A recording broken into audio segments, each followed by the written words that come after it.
어느 겨울날 일본의 한 감옥, 한 남자가 탈옥을 하기 위해 스스로 자해를 합니다. おいどうしたおい大丈夫かお前おい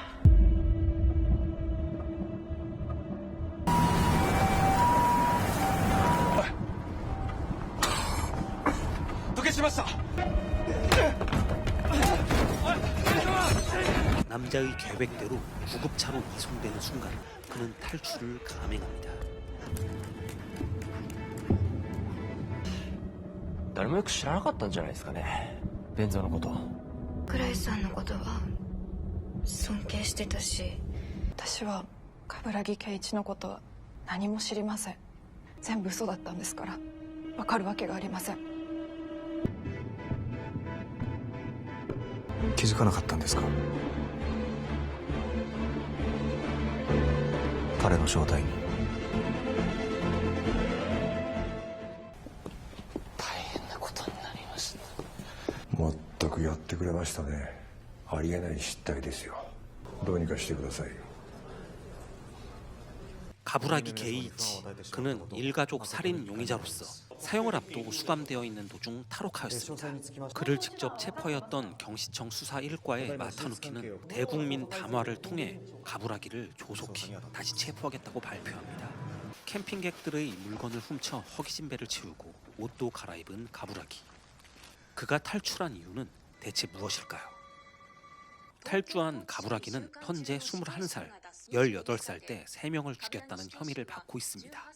사건이 중대한 만큼 언론에서는 항상 가부라기의 탈주를 중요하게 다루고 있지요.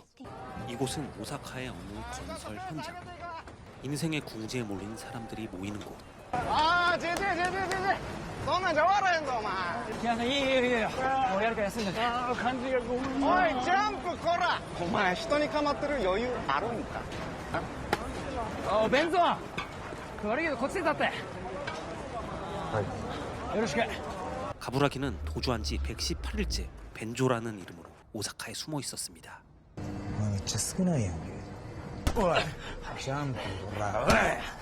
점프는 빚쟁이들에게 협박을 받는 것이 일상입니다. お前次飛んだらお前殺すから。俺弁蔵じゃん。お前さ、いつも最後見計らって入ってるよな。すいません。いいよ別に。つかさ、なんで弁蔵がここ来たの？ 평범하게 산 사람이라면 여기까지 오지 않았을 겁니다.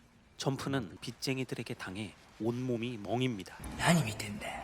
いや、すいません。 마타누키는 100일 넘도록 탈주범을 잡지 못한 것에 대해 상관에게 압박을 당하고 있습니다. 現在捜査員を増やし全国の検問も強化しております。遺族の方のケアもしっかりお願いしますよ。 그에게는 한 가지 의문점이 있습니다. 일가족을 해친 이후 도망갈 의지 없이 현장에서 체포된 그가 왜 지금에서야 탈출을 한 것일까요? 자신이 범인이 아니라고 증언했지만 현장의 증거와 목격자의 진술은 가부라기가 진범이라고 가리키고 있었습니다. 冠城の逃亡から4ヶ月が経過しました。広域で捜査していますが未だ足取りはつかめていません。姉の居場所を教えられません。誰にも関わってほしくないんです。姉にはこのまま全て忘れさせてあげたい。 이 사람의 언니가 바로 목격자.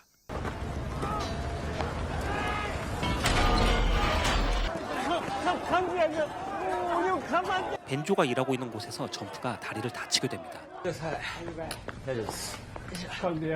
하지만 악덕 고용주는 치료비를 내줄 생각이 없습니다.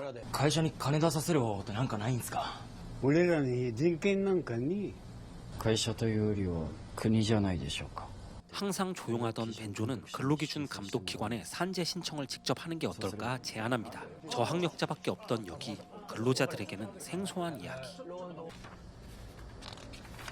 その俺らが何もせえへんから国にチクるってこと？おいジャンプお前が勝手に怪我したんとちゃいますの？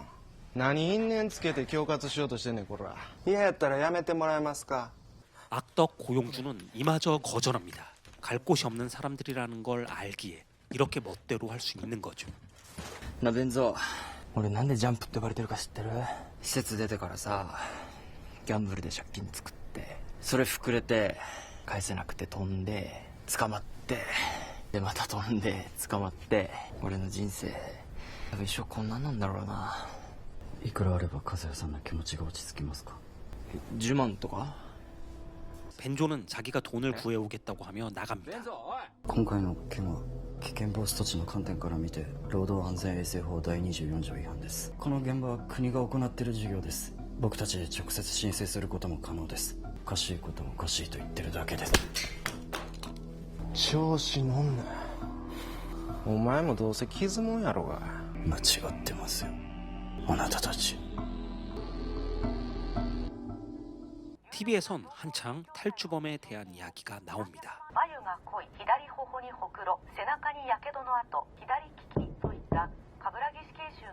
벤조가 돈을 받아왔습니다. 10만엔은 아니지만 2만엔은 치료비 명목으로 받아온 것.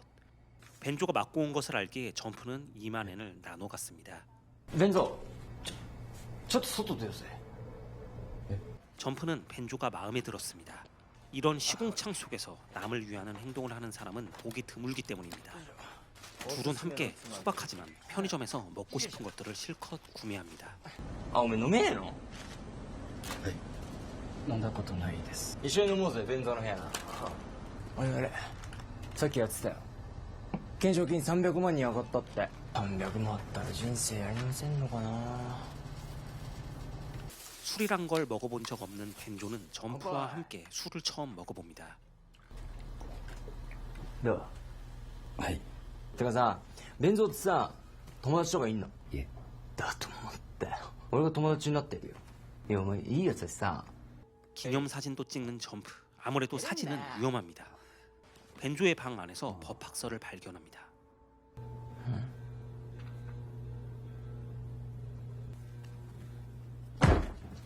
아레리야. 우리 바카다가 안 갔네 야. 벤조의 서툰 오른손 젓가락질. てか、弁蔵ってさ、メガネ取ったらどんな顔してんの? ちょっと見せてよ。普通の顔です。 그리고 왼뺨의 점. 결정적으로 등 쪽에 화상 자국. 점프는 벤조를 의심합니다. あれちょっと俺しょんべん。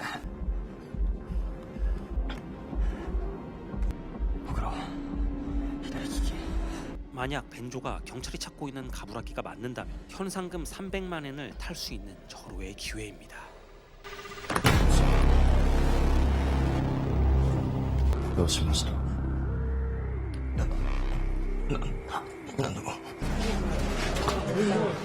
사람들과 함께 사라진 벤조. 경찰이 현장에 도착했으나 이미 벤조는 자취를 감추었습니다. 刑事さん。 가부라기는 벤조로서의 삶을 서둘러 마감한 채 아직 어둠이 깔린 새벽 여명 사이로 자취를 감춥니다. 도쿄 신주쿠. 그가 도망친 지 180일째. 사야카는 아버지의 재판을 지켜보고 있습니다. 변호사로 일하고 있는 아버지는 지하철에서 치안 누명을 쓰고 재판을 받고 있는 중이죠. ちょっと待ってください。本当にやってないんですよ。裁判で固くなに痴漢の冤罪主張されていましたが何か勝算はあるんでしょうか? 이렇게 억울한 일을 당해 일상생활마저 망가진다면 정말 무기력해지기 마련입니다. これだけ多くの人に攻撃されたらやったって言ってしまう人の気持ちがわかるよ。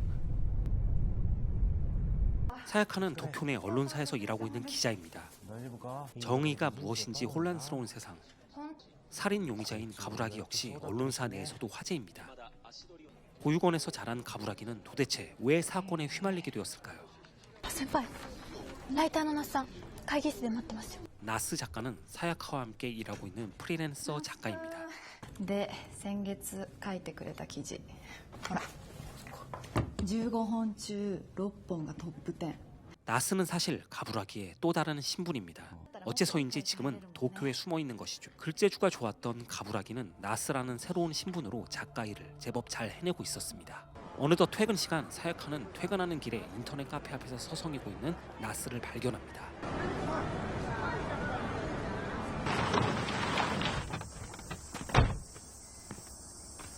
가부라기는 소년원 출신입니다. 가부라기가 살인 용의자가 된 이후 소년원은 문을 닫았죠. 소년원 안에서 동생들을 잘 챙겨주었던 착한 가부라기를 원장님은 아직도 믿고 있습니다.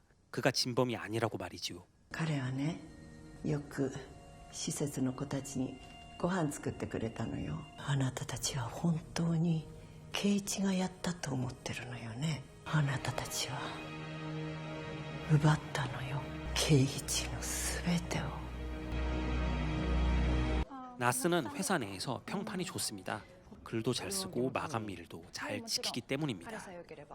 비가 오는 퇴근길 사야카는 다시 한번 길거리에서 나스를 목격합니다. ナス君、傘はどこ入る？私おごるからどこ入ろう。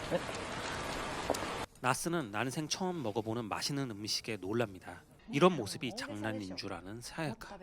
조심스레 인터넷 카페에서 지내냐고 물어보니 어쩔 줄 몰라 하는 나스. 人間なんてみんないろんな事情あるから。那須君は優秀なライターさん。それで私は大丈夫。那須君のこと信じます。 믿는다는 말, 어찌 보면 이 간단한 말이 나스에게는 크나크게 다가옵니다. 누군가가 믿어준다는 것, 지금 그에게 신뢰란 구원이나 마찬가지입니다. 信じるって言われたことが嬉しくて。ちょっとごめん。 사야카의 아버지는 성추행범으로 몰려 재판 중이죠. 기자들은 치한 법조인이라는 흥미 소재를 가만두지 않습니다. 집요하게 사야카에게도 전화를 걸어 괴롭히는 기자들. 전화를 받고 돌아와 보니 술이 약한 나스는 잠들어 있습니다.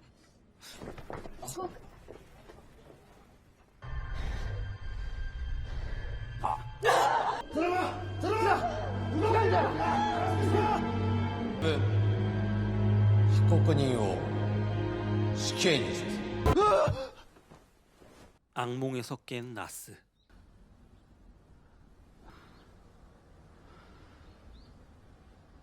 사야카는 직장에서 근무 중입니다.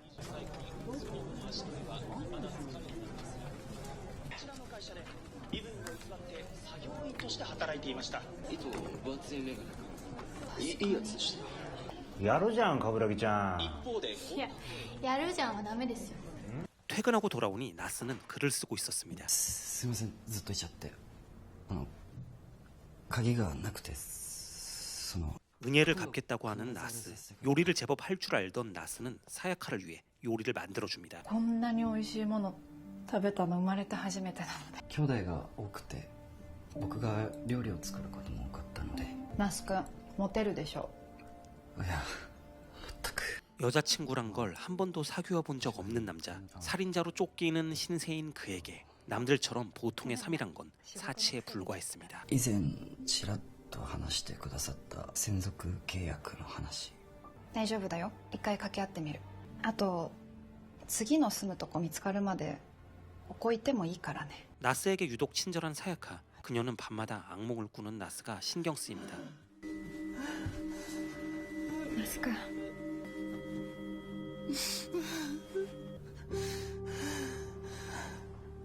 나스, 즉 가부라기는 오래간만에 안정적인 시간을 갖게 됩니다. 일자리도 얻었고 비바람을 피할 수 있는 쉴 곳도 생겼습니다. 언론사에서 일을 한다는 것, 이는 나스가 원하는 정보를 쉽게 얻을 수 있다는 뜻이기도 합니다. 일을 하면서 정보를 모으는 나스. 사야카는 나스와 함께 지내면서 스멀스멀 의심이 싹트기 시작합니다. 이 남자는 대체 무슨 사연으로 여기까지 오게 되었을까? 하지만 그의 정체를 알아버린다면 자신이 아는 나스가 사라져버릴까봐 두렵습니다. 사야카의 아버지는 결국 재판에서 패배하였습니다. 控訴しよう。なんで俺だったんだろうな。実際被害者がいて、今も加害者はどこかでのうのうと生きていて、俺の声はもう誰にも届かないんだよ。諦めなかったらいつか声は届くから。ありがとう。週刊タイムズの黒島です。先日は突然のお電話失礼しました。お父様の件大変残念でしたね。痴漢なんかよりずっとすごいネタ持ってるじゃないですか。冠城圭一なら先に帰られましたよ。何のことですか？気づいてなかったんでしょうか。私は誰とも住んでません。 사야카 본인도 사실 마음속 깊은 곳에서 알고 있었던 진실. 가부라기가 자신의 집에 있다는 것을 기자들이 눈치챘습니다. どうしました？今日裁判負けちゃった。お父さん痴漢の冤罪で戦ってたんだけど、証拠も勝手にでっち上げられて、家族もバラバラになって。でも私はお父さんを信じた。私は絶対にやってないって信じてる。逃げて、冠城くん。 신고를 받고 경찰들이 찾아왔습니다. 今中にいらっしゃいますか？念のため中を見させていただけますか？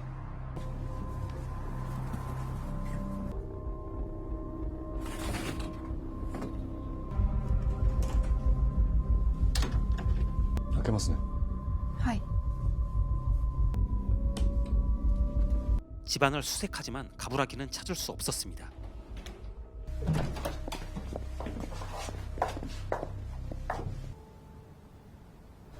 가부라기는 천장에 숨어 있었습니다. 위기를 넘긴 줄 알았으나 다시 한번 들이닥치는 마타누키.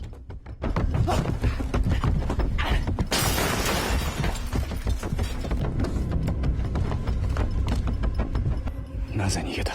何を言っても信じないでしょ.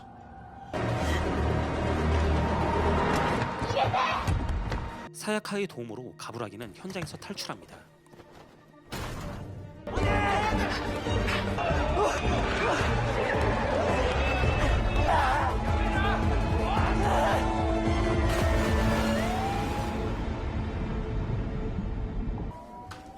왜撃たなかったんですか?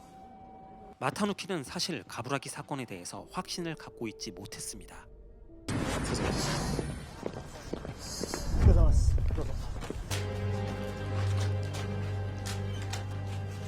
通報した被害者一家の生存者ですぐに安全な場所へ移しますがパニック状態で通報を受け我々が現着した際現場に居合わせた高校生は容疑を否認しており唯一の生存者であるご遺族は錯乱している状態です。他に証拠がないならその高校生で決まりでしょう。いやですがさっさと終わらせましょう。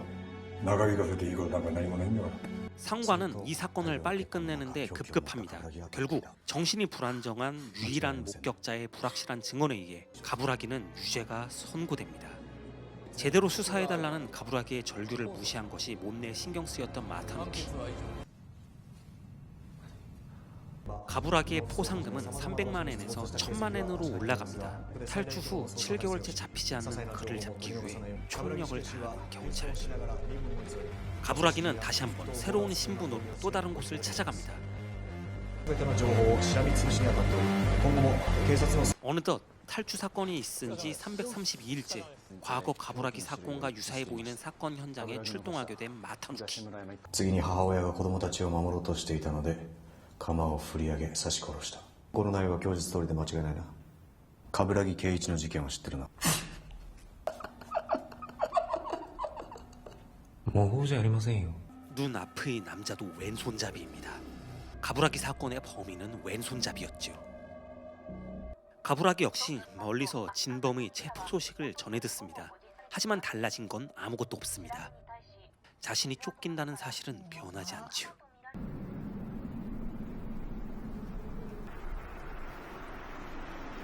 이 여자의 이름은 마이.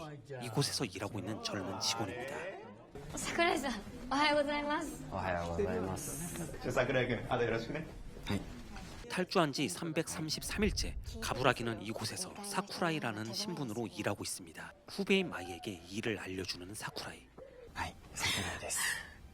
よしこさん紹介しますね。今度2階の担当になる酒井さんです。 이 할머니는 수년 전 가부라기 사건의 유일한 목격자입니다. 가부라기는 이 목격자를 만나기 위해서 이곳에 위장 취업해 있는 것이었죠.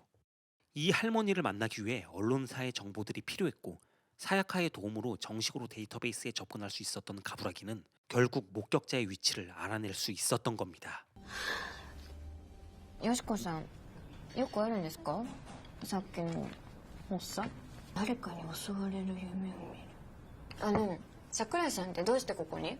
ずっとこの仕事がしてみたくて。よかったら今度この辺案内しましょうか。自然だけは綺麗なとこ多いんで。いつにします？今週末とか。 사야카는 점프를 만납니다. 그녀는 가부라기의 결백을 아직도 믿고 있습니다. 지금은 기자 일도 관두고 가부라기의 결백을 밝히기 위해 힘쓰고 있는 중이죠. 俺を助けてくれたっつうかいいやつでした。 마침 가부라기에게 미안한 마음이 있었던 점프가 이런 사야카를 도와주러 찾아온 것입니다. 사쿠라이는 마유와 함께 경치 구경을 나왔습니다. 사쿠라이 몰래 그의 사진을 찍는 마이. 意地悪。桜井さんって恋人とかいないんですか？はいいません 잠시나마 평화로운 시간. 마타누키는 가부라기 사건일 당시 이번 사건의 범인이 가부라기 사건이 있었던 지역에서 일하고 있었던 걸 발견합니다. 가부라기는 오사카, 도쿄, 그리고 지금은 또 어디에서 무엇을 하고 있는 걸까요? 마이는 오늘 찍은 영상을 인스타에 올렸습니다. 今日あげた動画がその職場の先輩でマジかっこいいっしょ。 이 영상이 어떠한 결과를 초래할지 마이는 전혀 상상도 못하고 있었습니다. ご無沙汰してます 마타누키는 언론사의 취재 자료를 참고하여 가부라기가 도쿄유에 있었던 곳을 알아냅니다. 그리고 마타누키는 가부라기 사건의 유일한 목격자의 동생이 이곳에서 일하고 있던 걸 알아냅니다. 가부라기는 이곳에서 히사마라는 이름으로 일하고 있었죠. 히사마는 목격자의 동생과 친해진 후 언니의 행방을 알아냈던 것입니다. わかりました。はーい少々お待ちください。まあちゃんお母さんからなんだけど 마이가 올린 인스타 영상을 보고 사쿠라이를 가부라기라고 눈치챈 사람들이 있습니다. 경찰 역시 나가노현의 사쿠라이가 일하고 있는 요양원으로 향하고 있는 중입니다. 생존 유족인 요시코 할머니에게 다시 한번 제대로 된 진술을 요청하는 사쿠라이. 아니 가부라기. 하지만 할머니는 그때의 일을 여전히 기억하지 못하고 있습니다. 결국 경찰들이 요양원에 도착하고 맙니다. 桜井さん。職員の米田さんです山田です。マルヒは現在2階にいるようです。お願いしたいことがあります 가부라기는 마이에게 부탁을 해 함께 시간을 벌려고 합니다. 冠城いい加減に諦めろあなたは分かってるはずです。本当の犯人が誰なのか 동요하는 마타누키. 사야카도 현장에 도착했습니다. 어쩔 수 없이 여러 신분으로 살아올 수밖에 없었던 남자. 이 남자의 운명이 슬슬 종착역을 향해 달려가고 있습니다. なんでこんなことするんですか？もうこれしか方法がないんです 마이는 가부라기와 목격자와의 대화를 SNS에 생중계합니다. SNS で中の様子が思い出せないの。お願いします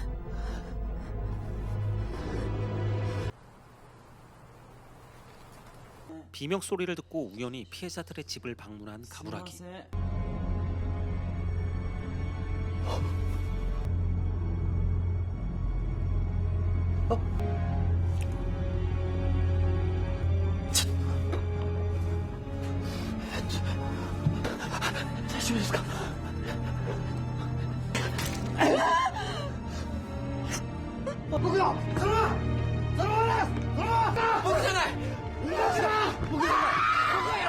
할머니는 자신의 기억이 잘못되었다는 것을 깨닫게 될까요?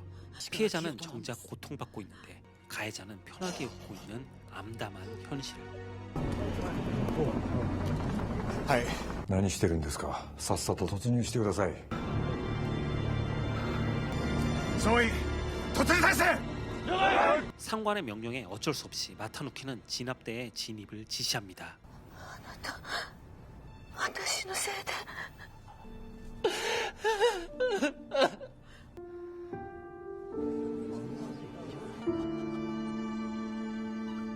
お願いしますよしこさん僕は本当にやってないんです あの日 할머니가 무언가 말을 더 꺼내려는 순간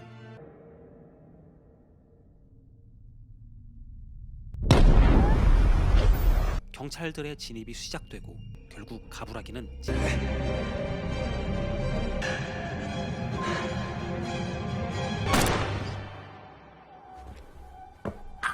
제압당하게 됩니다.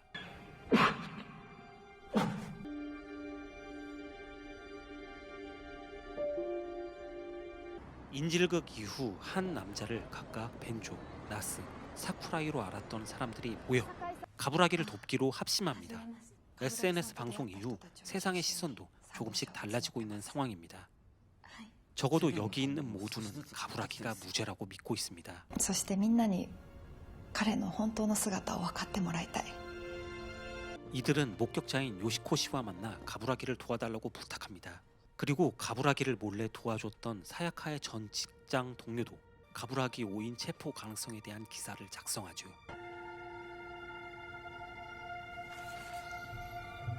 万が一誤認逮捕となれば警察の立場は失墜するだろう。東村山一家殺人事件の犯人は鏑木圭一です。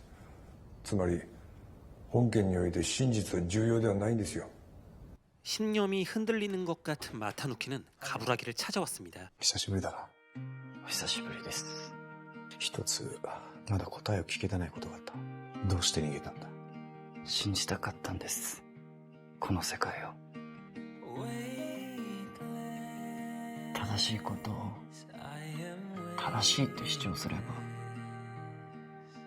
信じてくれる人がいるって。外に出てから生まれて初めて仕事をして生まれて初めてお酒を飲んで友達ができて人を好きになりました。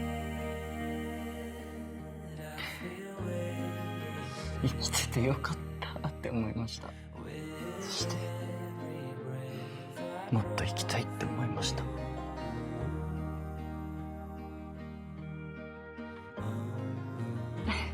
那須君久しぶり。ごめんなさい。終わったら全部聞くから。お前そんな顔してたのかよ。俺じゃあ資格の勉強を始めたんだよ。すごいです。もう逃げないことにしました。ちゃんと向き合おうって。全部終わったらさ、飲み行こうぜ。待ってるよ。君には未来を生きる権利があるんだから。 마타누키는 상관의 명령을 듣지 않고 대국민 담화에서 5인 체포 가능성을 시인합니다. 마타누키는 진정한 정의를 위해 자신의 신념을 관철하였고 이는 가부라기의 재심 기회로 이어졌죠. 다행히 가부라기는 무죄 판결을 받아냅니다. 아무도 자기 자신을 믿어주지 않는 상황 속에서 작은 믿음의 불씨 하나가 이뤄낸 기적과도 같은 일이었습니다. 믿음을 주는 사람은 무명을 쓰는 사람에게 단순한 지지가 아니라 그 자체로 삶의 변화를 가져오는 원동력이 됩니다. 단지 심리적 위안에 그치지 않고 그 사람의 목소리가 세상에 다시 울려 퍼질 수 있게 하는 힘이 되어주기도 하지요. 이런 신뢰는 오해와 편견으로 가득 찬 세상에 진정한 정의와 공감을 심어주는 중요한 역할을 하기도 합니다. 누군가는 신뢰가 사랑과 같다고 합니다. 한 사람을 믿는다는 것은 우리들 생각 이상으로 더 커다란 파장을 이끌어내기도 합니다. 인간성의 연대, 삶의 아름다움, 이러한 가치들의 밑거름은 누군가를 믿는다는 것, 그 작은 신뢰 속에서 시작되는 것 같습니다. 이 영상을 보시는 여러분들 역시 서로를 이해하고 믿고 지지하는 관계 속에서 삶의 진정한 가치를 누리기를 기원합니다.